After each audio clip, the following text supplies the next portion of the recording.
This is IGN. The good old, but still old hockey game. This is your IGN review of NHL 26 by Mark Deschamps. Hockey may not have the audience of football, baseball, or soccer, but for its fans, there's nothing quite like it. The cold air of the arena, the weight of the puck, the sound of skates cutting across ice. To their credit, the developers at EA Vancouver understand that magic, and they've built a series that captures it well. But in recent years, NHL has struggled to move forward. NHL 26 continues that trend. It's a solid game, but it doesn't feel like the fresh start many fans are waiting for. If you've played NHL before, you'll know what to expect. Franchise mode remains the core experience, letting you guide your favorite team through a season on the road to the Stanley Cup. The games are fast, the controls are intuitive, and the formula still works, but the lack of competition in the hockey genre seems to encourage EA Vancouver to play it safe, and that leaves this year's entry feeling very familiar.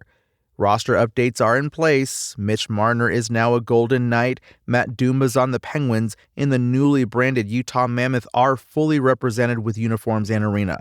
The women's PWHL also sees 2 new teams, but beyond these updates, change is minimal.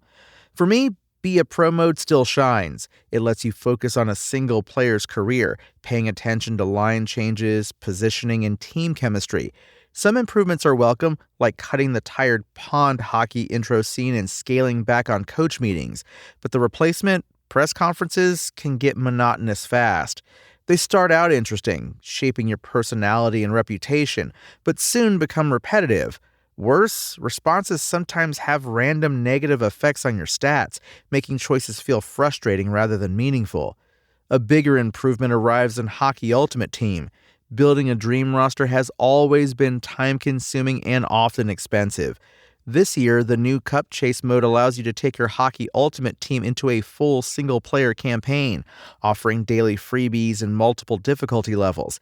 It's a nice alternative for those who don't want to face the pressure of online competition right away. Unfortunately, the series is still lagging graphically. Even after leaving PS4 and Xbox One behind, NHL 26 doesn't feel like it's pushing PS5 or Xbox Series X and S to their limits. The ice looks fantastic, with realistic wear as the game progresses, but player models, coaches, and crowds are noticeably rough.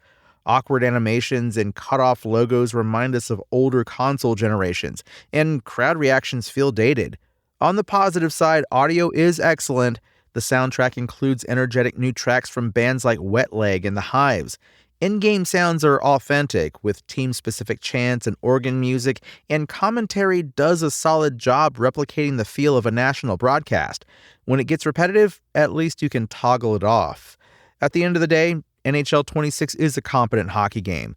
The on-ice action remains fun, franchise mode still delivers, and some small improvements like offline Hockey Ultimate Team play are welcome. But visually, the series feels stuck in the past, and the lack of bold changes leaves this year's entry more of a safe play than a breakout performance. It's enjoyable in the moment, but when the final buzzer sounds, I can't help but hope for more innovation next year. NHL 26's IGN score? 6 out of 10.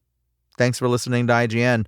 My name is Tony Jackson, and for the latest NHL 26 updates, visit us at IGN.com. Spoken Layer.